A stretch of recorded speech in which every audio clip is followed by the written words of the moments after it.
Welcome to Go Lurk Yourself, a podcast about streaming and playing video games on the internet. My name is Crunky. And I'm Cherry Cake.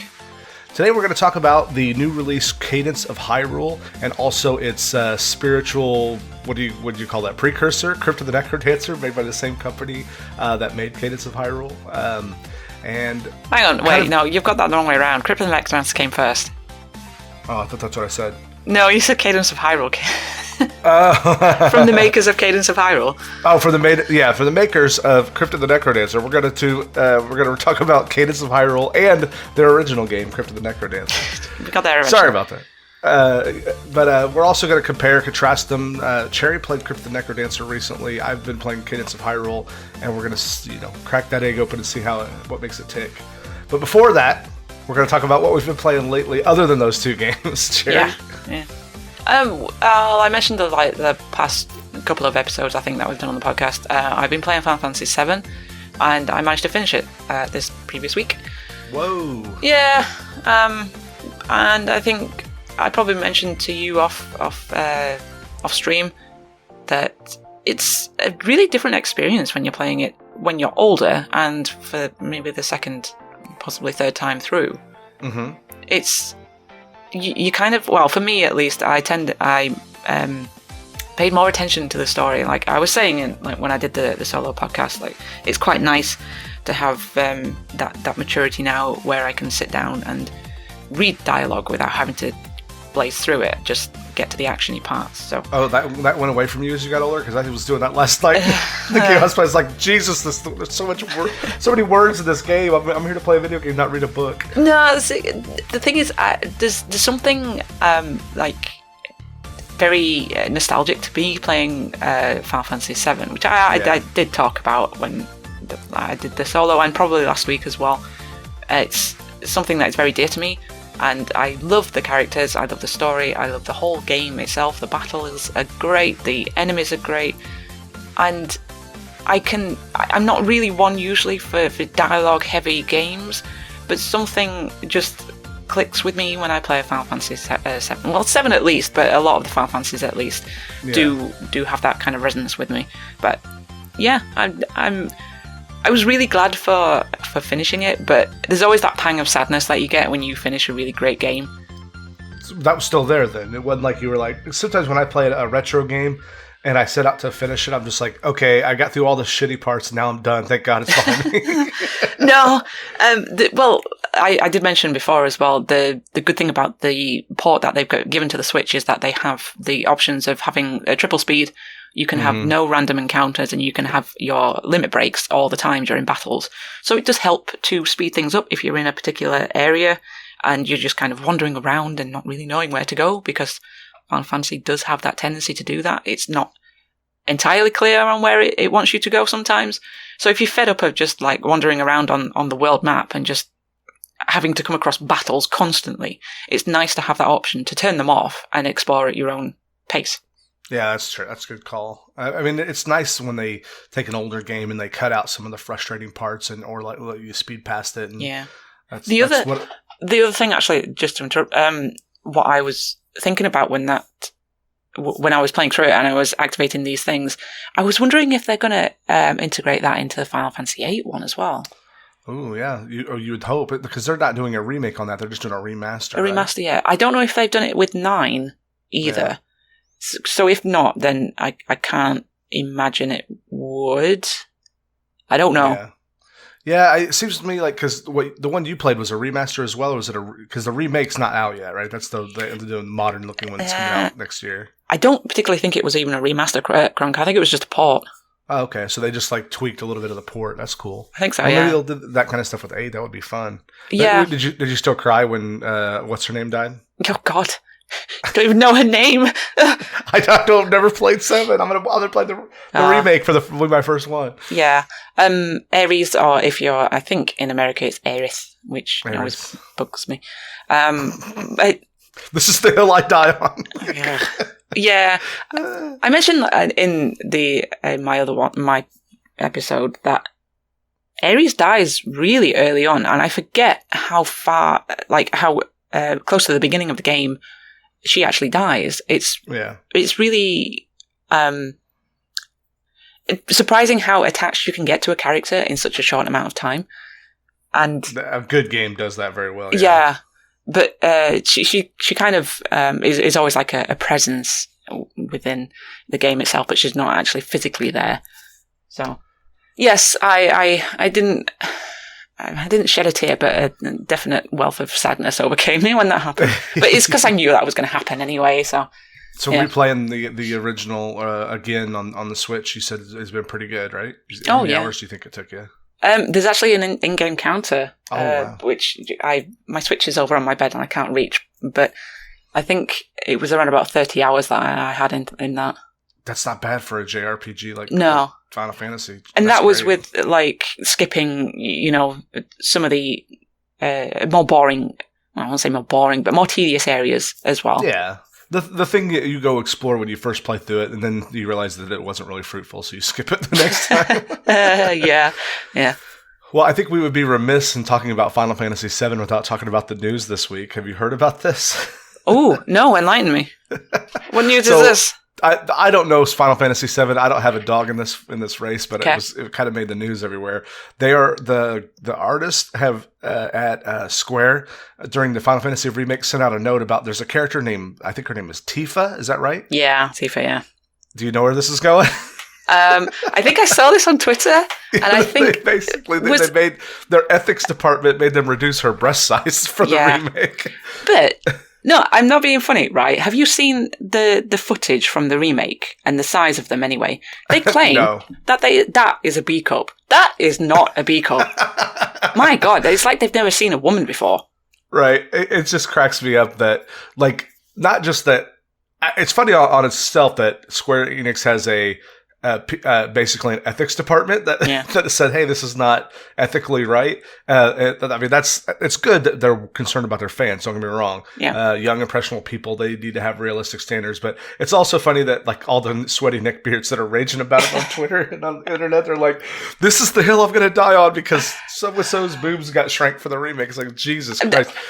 No. I saw a picture of like the before and after. And let me just say the after is not even a B cup either. No, it's ridiculous how they can complain about this because I know it's a JRPG and I know sometimes they do go a bit OTT with like body proportions, but if you God, like Final Fantasy VII, the remake itself is trying to go for a more realistic look, so it's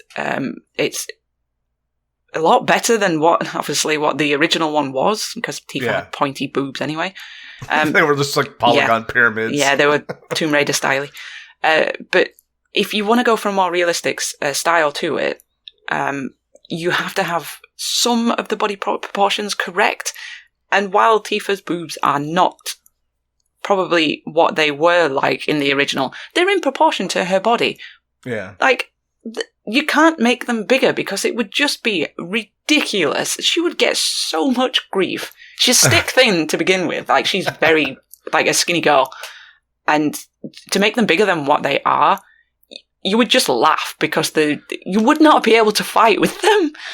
Well, what I think is kind of ironic is that their ethics department is trying to portray realistic body proportions for both young and old audiences, but particularly the younger people playing. But the whole issue of people flipping out about it is because back in the day when they released the first one, all the young, impressionable people who were big fans of boobs became obsessed with her. And now, don't touch her. Don't touch her. This is from my childhood. I could understand. Even though I never played it, I could see like where they're coming from and not wanting them to mess with it. But I think it paints a bigger, or it's part of a bigger picture when it comes to this remake. And whenever you go back and mess with and I think we talked about this last week, whenever you go back and mess with a classic, any little thing you change, people are going to be flipping out about because it's precious to them, But I think on the flip side of that, if you had kept them at the size that they were from the original, people would complain about that as well.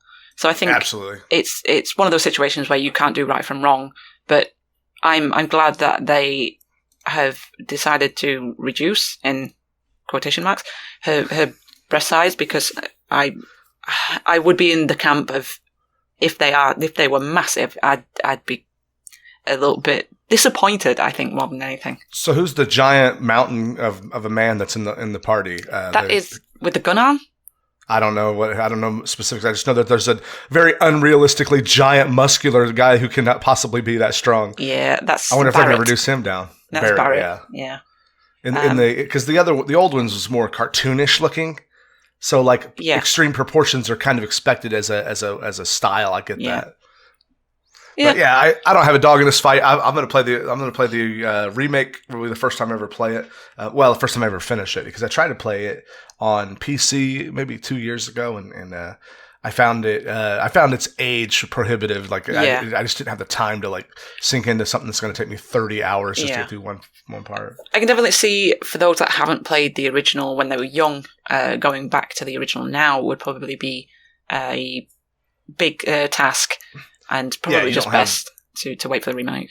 Because you don't have the nostalgia just kind of carrying you along. Yeah. I will say, the remake itself, Krung, actually coming out next year, is only the... Oh, God, I'm trying to distinguish the parts of it. It's maybe the first fifth of the game. Yeah. It's a very small part compared to the entirety of the game, so they're releasing it in like episodic installations. But the first part that they're actually releasing is going to be 2 Blu-ray discs worth. So it's huge. And one of those Blu-rays is just Tifa's boobs.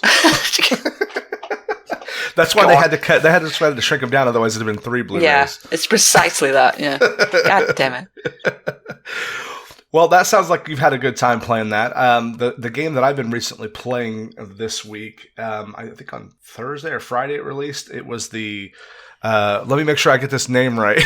Yes. Bloodstained Ritual of the Night, which is the developer went to Kickstarter. I think he was a former developer of Castlevania Symphony of the Night, which is a PS1 era Castlevania game that has a lot of not roguelike elements, but it's very Metroidvania or Castlevania, but it's unique in that it's one giant persistent world that you do a lot of backtracking on.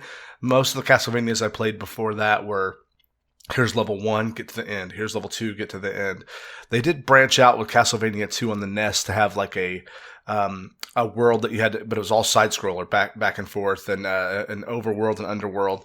This new one is basically it reminds me of I was streaming it. My viewers were saying that it reminded them of Dead Cells a little bit, but Dead Cells is much more action packed and fast paced. This game looks like. It looks very good. Like the graphics are great, but it almost feels like a little video gamey, a little clunkier. Like the assets weren't made to interact with each other like they were in Dead Cells. But it's a very faithful, like spiritual successor of Castlevania Symphony of the Night, where you have you level up, you get stronger as you kill enemies. You can backtrack. It's one giant castle. I've only got about 4 or 5 hours into it. But I really have enjoyed it a lot more than I expected. In fact, I had no intention of buying it until I think Thursday night. I was watching Chichin, one of our friends from the podcast, play it. And I was like, this actually is really cool. And what really sold me on it was there were JoJo references, the anime JoJo. Yeah, he had found a stone mask. And was wearing it, which is a JoJo reference. A bunch of characters look and sound like they actually have one of the voice actors from Castlevania Symphony of the Night who played Alucard. His voice actor plays a character in this.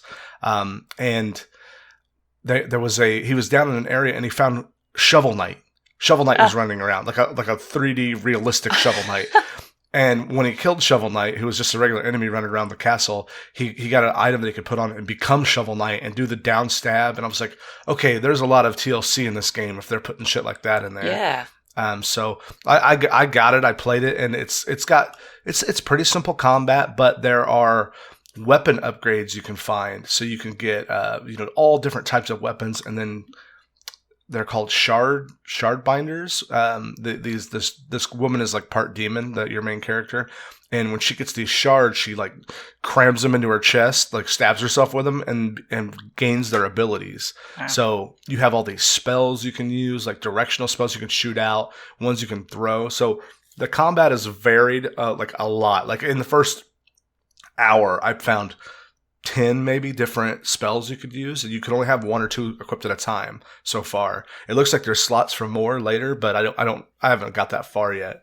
But you have to upgrade. You have to find armor drops, weapon drops. You can find material to craft back at your starting point, so you can craft new weapons and shards. You can like recycle the shards you get and like buff your spells. So a lot of really cool like under the hood stuff that would lend itself to replayability. And you could play the game twice, 2 different ways, and even though it's a static map, which a lot of people are digging roguelikes nowadays, where it's procedurally generated, random each time.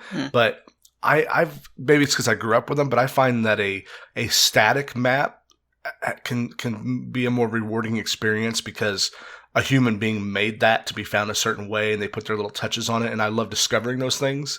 Where a random map is just like, this may be a completely dead end for no reason because that's how random works. Yeah. But I would say if you know that you like, if you like Symphony of the Night, then you probably already backed this or bought it. But if in case you're that person that loves static maps, but a lot of other procedural stuff, random stuff, and loved Symphony of the Night, check this one out because it's really, really surprising to me how good it is. I had seen some before it released, some trailers. So I was like, "Ooh, that looks like shit." But they actually really, I mentioned this on the stream yesterday, but they actually released a trailer that was a bunch of tweets and video and fan feedback and like press feedback that said, "We heard you. It's shit. Don't worry. We're fixing the graphics." And they literally put out a trailer. In fact, Gorby stopped by last night and he said the only reason he bought it was because that trailer where they said, "You're right. We're fixing it up." Huh. Well, nice of them to listen at least. Yeah, I mean, as I told him, I'm like, I bet they were already working on it. They just used it. It's good PR spin. Well, yeah, true, yeah. But yeah, so that's what I've been playing. That and Cadence of Hyrule. Ooh. Yeah. So, you want to talk about Crypt the Necrodancer for a bit? You can do, yeah. Let's do it. You've been playing Crypt the Necrodancer? Yeah. What do you think about it? It's all right? It's all right. Yeah, it'll do. All right, next. No, it's actually a very, very good game. It's weirdly addictive as well. I think you got to tell the story of... Because if is this the one that I'm thinking of that I bought the game for you like a year ago? Oh, you bought me on PC.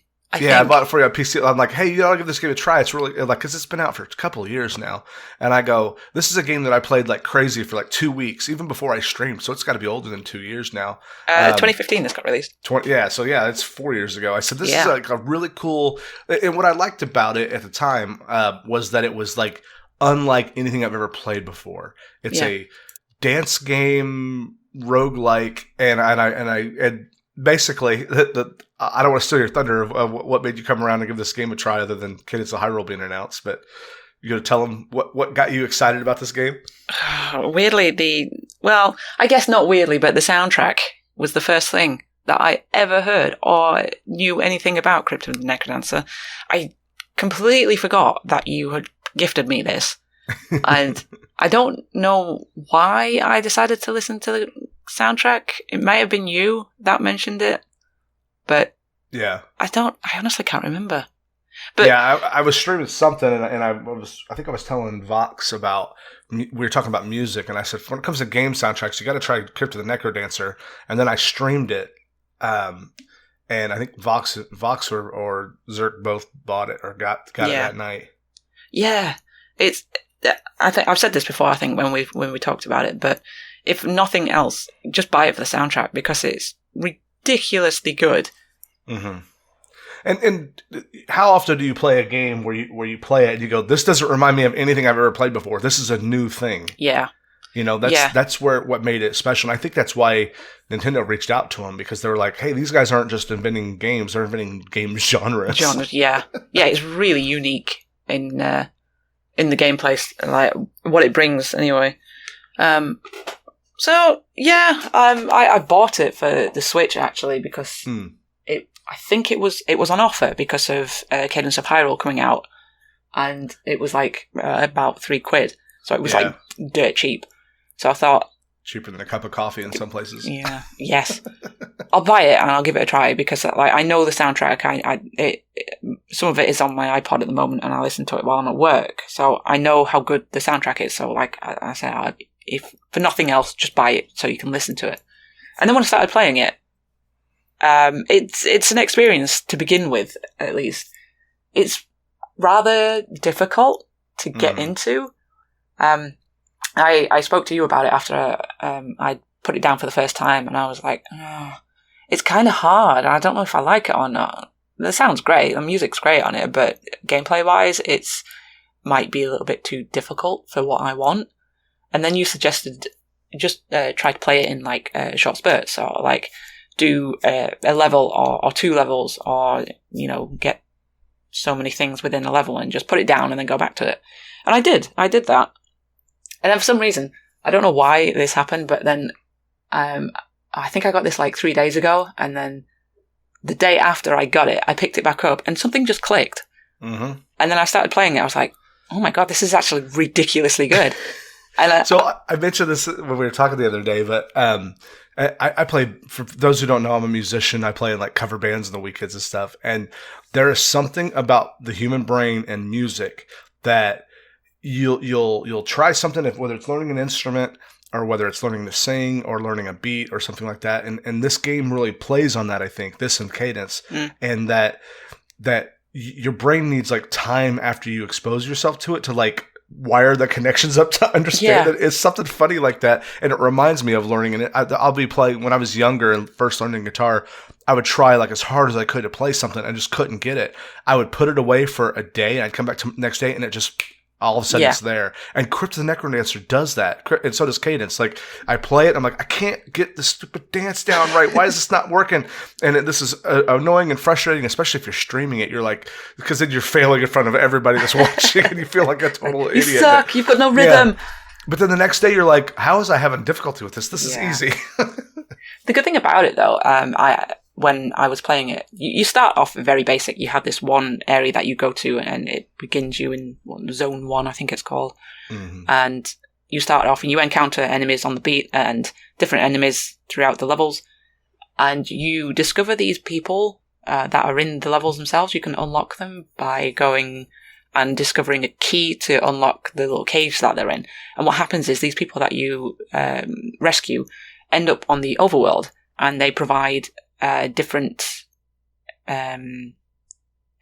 functions for you. So there's 3 that give you a shop where you could go and buy things with the currency that is in the game, which is diamonds. So you discover diamonds on the levels themselves, and also coins as well. Coins are used within the levels, not the overworld, to buy things from the shopkeeper. The shopkeeper will give you different weapons and armor, and I think is it things that appear, or maybe a crate or a chest that appears in the level itself. In the overworld with the diamonds, you can go and exchange them for either permanent upgrades from one of the shopkeepers, or things that will appear inside the chests within the levels themselves. There's also other areas, other 2 people that I've discovered so far, I don't know if there's any more, that you can exchange the diamonds in order to learn attacks against enemies, or how the enemies move and how they attack you, which I think is really neat. Because I was, again... Intel, basically. Yeah. Again, I was talking to you about this, and I was like, I'm coming up against this enemy, which is a dragon, and it is a huge enemy. It's got like 4 or 5 hearts, and your weapon will only take 1 heart off, depending on what you have anyway. And I was coming up against it, and I was just getting absolutely wrecked because I couldn't understand the motion and the movement that this enemy had. Yeah. So I don't know if it was you that suggested it, but I went and unlocked this dragon that I was having difficulty against on the overworld, and you can go into this area with just the dragon. It's 1-on-1 in this little tutorial training room, and you can work out their movements and defeat as many as you want, and it doesn't cost you anything else. So I love that aspect of it. If there is an area or an enemy that you are getting stuck on, you do have the option to go and unlock them and just practice on them and get their movement down. Yeah, that's the best part of that game is, and what Crypt of the Necrodancer did pretty well, and they do a little bit of this in the other game too, is um, basically it's the best of both worlds. It's got we talked about procedural roguelikes. It's got that going on with it. Like when you play Necrodancer, each time you go into zone 1, the theming is the same, the enemies that are in the same, but like the actual layout of the world's completely randomized. And what weapons are going to be in there, what shopkeepers are going to keep, but they mix up the permanent upgrades with the diamond system and the upgrades that you get with the coins very well. So there's both a short-term risk of the things that you have on you while you're in zone 1, but if you complete zone 1, there's a long-term reward of the diamonds that you get to spend afterwards, because that is perpetual, that stays with you. Yeah, I will say I have not yet managed to complete zone 1.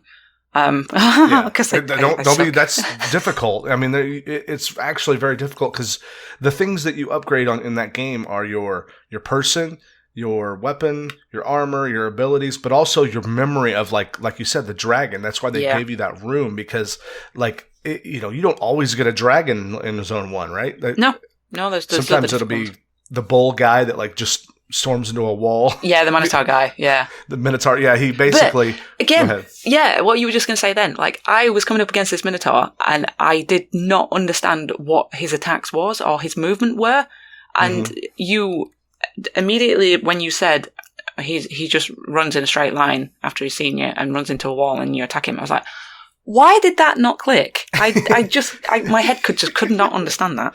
Because you've never played chess against a good rook player. Nerd. Come on, do you know how to play chess? No. Oh my god. I guess it's just I grew up playing chess with my dad, so. But basically, if you look at the levels in both Cadence and Crypt of the Necrodancer are like chessboards for a reason, because everyone has an attack pattern that's based on like either diagonals or straight lines, or there's a bunch of different ones. Well, that's what the end boss in Zone 1 is. It's apart from the I think there's 3 main bosses in the end area. The area itself in the boss room is set up like chessboard, like you say, and the mini like enemies that you have to come across are chess pieces. So they move in the way that chess pieces will move. Yeah.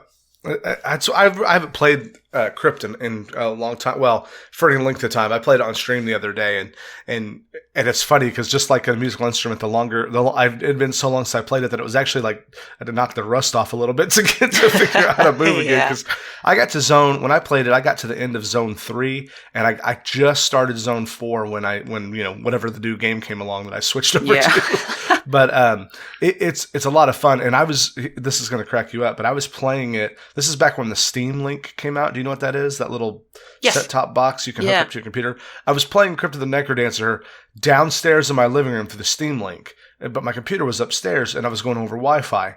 Well, that game is notorious for notoriously unforgiving if all of a sudden one of your inputs gets missed or your delay is too high. Oh, God, delay. So when I was playing, I was getting wrecked, and I go, man, and I went and played it actually on the computer, and I'm like, oh, it's way better. Yeah, I can imagine with the lag on this game would be just absolutely annoy the hell out of you. Yeah, definitely. So would you recommend Crypt of the Necrodancer? Did you have anything else to say about it? No, I think that was pretty much it. For $4, or you can't really beat that. No, not at all. If it's still on sale, I would definitely try it out. Like I keep saying, just for the soundtrack, if nothing else. Recommendations: if you like rhythm games, this is probably a must-get. But I think it's probably one of those that you should just try and see if you like. It is difficult. I'm not gonna lie. To begin with, you will find it tough to get used to. But once you get past that learning curve and kind of figure out things that are going on in the game itself, it's such an enjoyable game. It's so cute as well. Definitely. Before we get to Cadence of Hyrule, I want to tell Cherry and everyone here listening, I had some friends show you in College of Celiac and Wally B were telling me about this thing last night. This is not a sponsor at all. It's just something that I found from talking to friends that blew my mind. It's a website called crowdcontrol.live. Have you heard of this, Cherry? Yes, I have.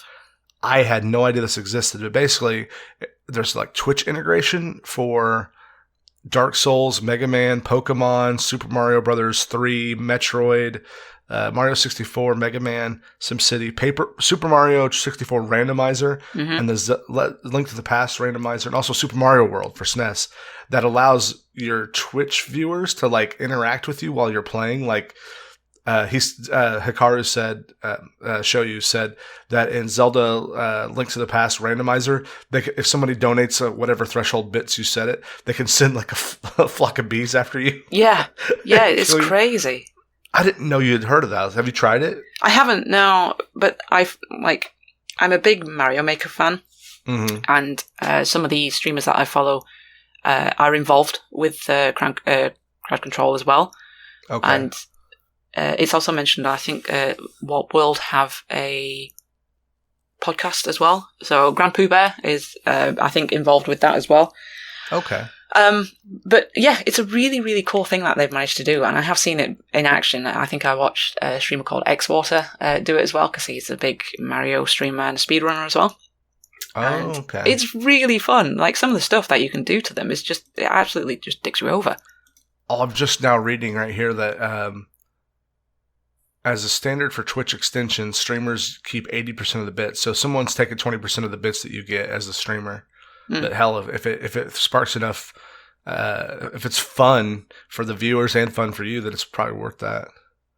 Anyway, I didn't mean to derail us with that, but I just heard about it. I was researching it before we started recording today. I thought I'd ask you about it.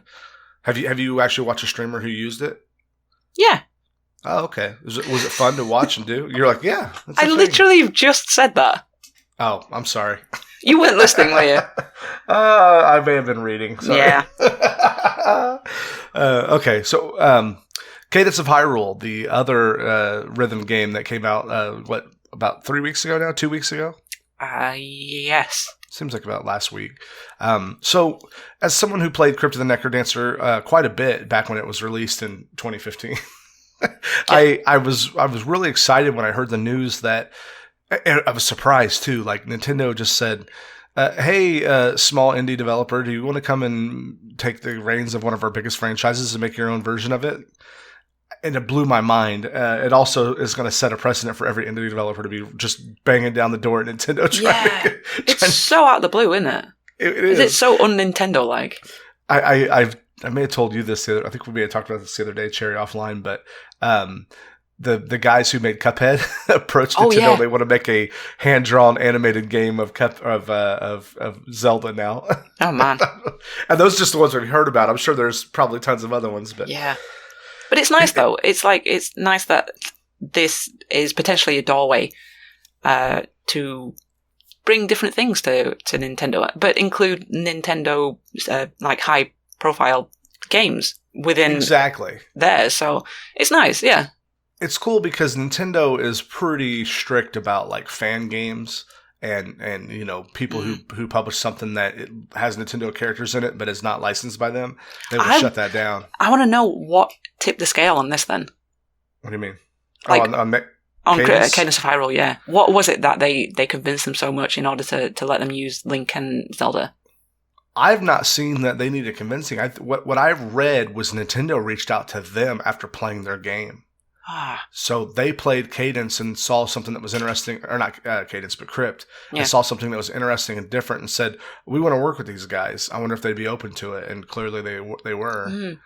But Cadence of Hyrule, it's called that because Cadence is the name of the main character in Crypt of the Necrodancer. And the story of Cadence of Hyrule, basically, some rhythm music-based boss, it's not Ganon in Cadence of Hyrule, comes to Hyrule and enslaves Zelda and Link. Not enslaves, imprisons them.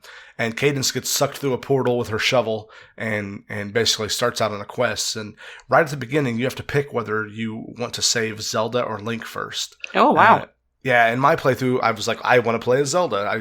Playing as Link is old school. I've done that. What? Yes. I've I did a actual count. There's 1,787 Zelda games before today. What? I just made that up, but Oh. but I played as Zelda. I'm really hoping out that Breath of the Wild 2 lets you play as Zelda or has like a co-op aspect to it. But Co-op, off topic. That co-op would be so cool in that. Right? Wouldn't Anyway. it? I mean, I'm sure Nintendo will say it's online co-op, but you can't play with friends. It's just randos. No. We've got co-op, but it's only couch co-op. It's only couch co-op. Yeah, that I can handle that. I can't. I have no one to play with.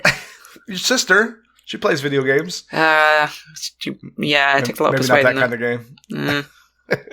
But you basically start playing as Zelda, and it is very much Crypt of the Necrodancer, except for it feels like Link to the Past, the SNES version, the overworld. Now, what they've done is all the tiles. No, it's okay. All the tiles, like the overworld is just a bunch of screens, a bunch of tiled screens, maybe 30 of them. Yeah, and all the tiles are static, which means they've designed each one, but how they're all connected is random each time you create a new game. So if you play the main story more than once, you're not always playing as just the same exact world map.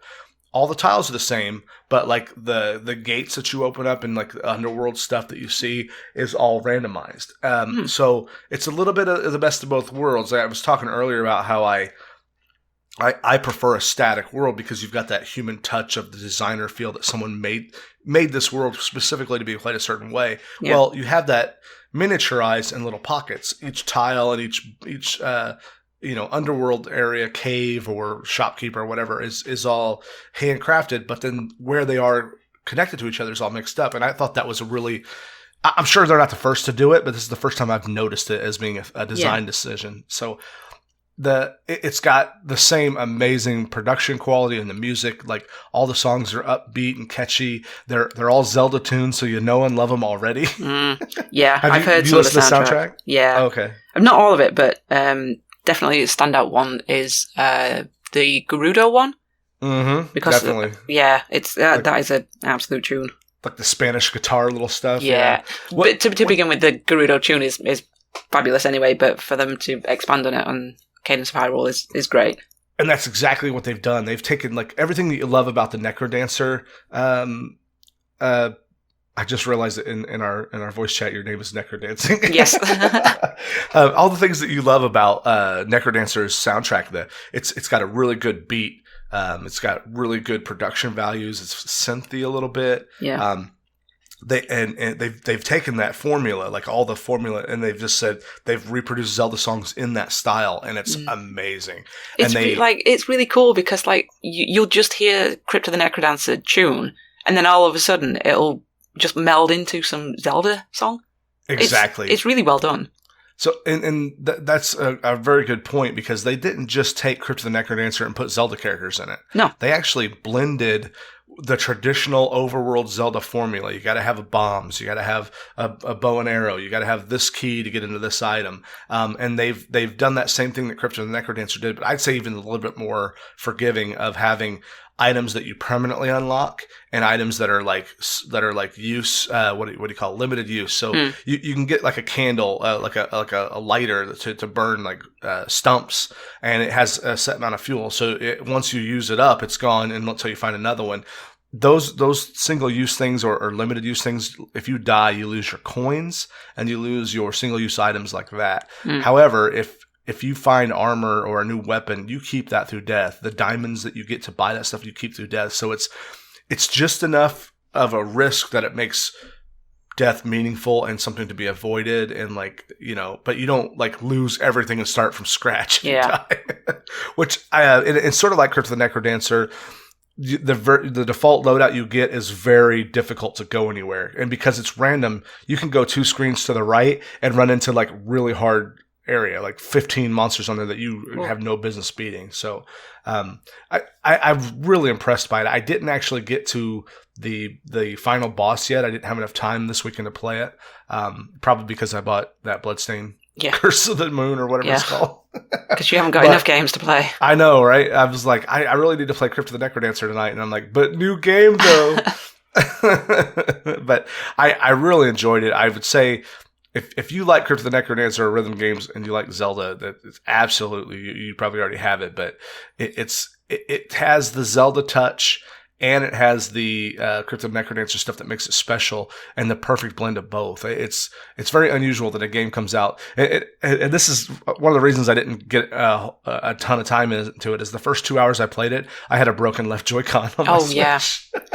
So every now and again, the left Joy-Con, I have two sets. I have the blue and red one that came with it, and then I bought a second gray set because we have 3 people in the house, and I wanted to have 3 controllers. And the left gray one that I had, the buttons would just not transmit sometimes, like the down button. And that game, you're pretty much pushing on beat, so it kept telling me you failed to hit the beat. I'm like, I know I'm not failing this. What the hell is going on here? You got so mad about this as well. Oh God, I was pissed because it's like Crunk is a musician as well, so yeah, I'm like, I know I'm on the freaking rhythm here, you assholes. But I switched to my Pro Controller, and that was gone, and I had a lot better time. But I've got about 5 hours into it. I think I'm pretty close to finding the last boss. I just got to find out where he is. Nice. Can I ask about the overworld map? You say it's like a Link to the Past. Yes. Is that this? Because I haven't played Cadence, but in Crypt of the Necrodancer, you just have this like one overworld area, which you then go into each level separately and, visit the vendors and stuff like that. So this overworld that's in Cadence, I'm imagining it's a lot bigger. It is, and you have the option when you die to go to a vendor. That's how you see the vendor in this one. Or there are vendors in the overworld, or usually they're inside houses, shops, and caves that are inside the overworld. Oh, cool. So yeah, that's why I mean it's a blend. It's not exactly Crypt of the Necrodancer. Basically, you live in a hub world, and you go into a world that if you finish it, you go back to the hub world that has the zones and the practice area. There's a bunch of things that you unlock as you go. Like you won't know that at the very bottom of the hub world in Crypt of the Necrodancer, there's a door that you never knew was there, or didn't have the key to get in. You go inside there, and all of a sudden there's a place to get extra outfits and change your character's look. Cool. That unlocks later in the game, but that's the way they keep the carrot on the stick, keep you progressing and feeling like a sense of reward. But Cadence of Hyrule has a lot more Zelda feel to it, that you have to kind of wander around and find those shops. Yeah. I don't know if you know, but is there any difference between playing as Link and Zelda, or are they just the same? I don't know. I think maybe their starting weapons might be different, but I haven't played Link at all yet. At the main menu of Cadence of Hyrule, there are also different modes too. The story mode is the one I've done. There's also like more of a procedural generated mode, like a time trial mode, and then I think there's in the settings in Cadence of Hyrule, and I think Crypt of the Necrodancer may have had this too. You could actually turn off the rhythm mode to where instead of having to go in with the rhythm, you can just have it be turn-based. Yeah. And by turn-based, it means every time you move, everything on the enemy screen, or all the enemies on the screen move as well. One move. So that'd be kind of hard to pick up on the rhythms, I think, as quickly, because you'd have to notice it over each move that you made instead of... I'm sure you'd come around to it, but a lot of people who bought this game because it's a Zelda game, didn't know anything about Crypt of the Necrodancer, I've heard them having a real hard time because they're like, what the fuck is this rhythm stuff? Yeah. But, also one of my favorite parts from Necrodancer is in Cadence, and that's when you get near an NPC, they sing along with the music. Yeah. The shopkeeper is amazing. Yeah, they're like, la, la, la, la, la, la. It's amazing. It's really cool. Like, that's another, just such a great touch that they've put in the game as well, because you don't hear the shopkeeper or whoever, like the NPCs singing until you get near to them. They don't, and then as you move away, it slowly fades out, which I think is just really cool. Yeah, it's awesome. It's one of the things that makes the game like special. It's its character. You know what I mean? Yeah. It gives it something that you like. It serves no purpose other than to make you smile, and that's why you love it. There's something that some video games can do that I could describe to you everything about it and how it is, but until you actually see the whole package and you're getting hit with the music, you're getting hit with the sounds. Like the Cadence and Crypt of the Necrodancer have really good like weapons sounds. You know, like when they attack with their weapons, it's like a yeah. squish sound to it. Yeah. And it's all those little touches. And I think I have to believe, and this is just my hunch, that's why Nintendo like saw that level of care and detail about the small things on top of it being a new genre and reached out to them and were like, hey, we like the cut of your jib, guys. Come in here and do this for us. Yeah, well, Nintendo do like their rhythm games, I guess. That's true. So, just for fun, what indie or other developer would you love to see take on a classic Nintendo franchise, and what would it be? Oh, God, that's a question. Right? I have no idea. I was thinking about, like, if the guys who did Shovel Knight made a Mario game, how would it play? Garbage. You don't like Shovel Knight? I haven't. I shouldn't pass judgment because I haven't played Shovel Knight. But you did say it was akin to what's the other game? DuckTales and yes, Mega Man. DuckTales with the downward poke thing.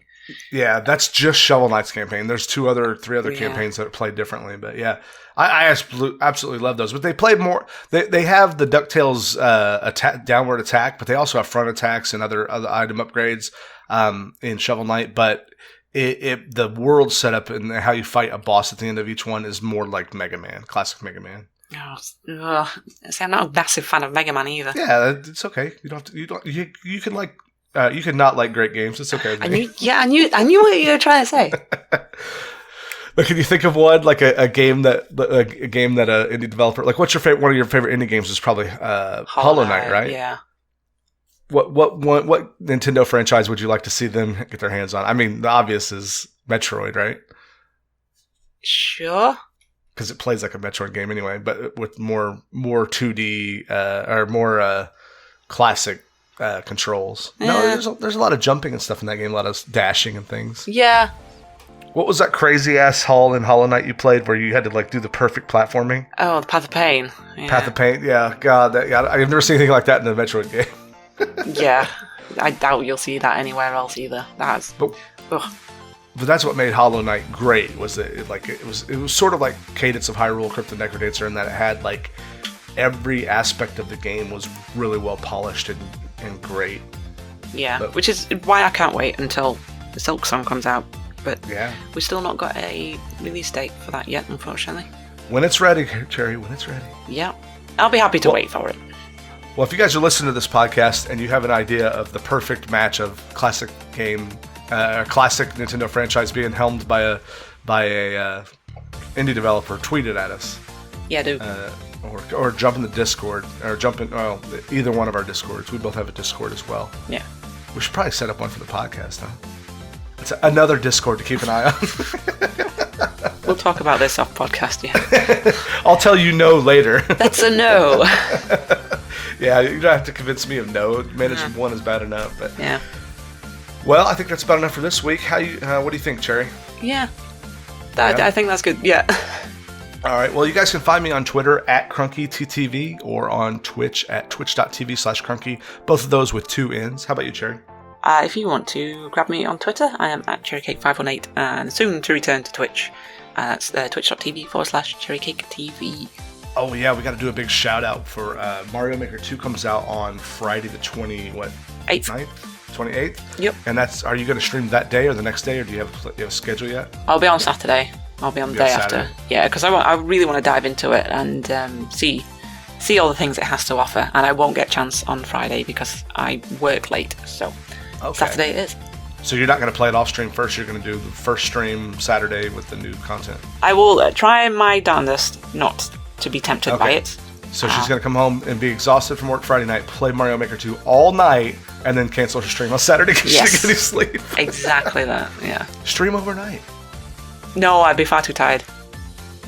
Yeah, who cares? Yeah, anyway. All right, guys. Thanks so much for being here, and I will see you next week.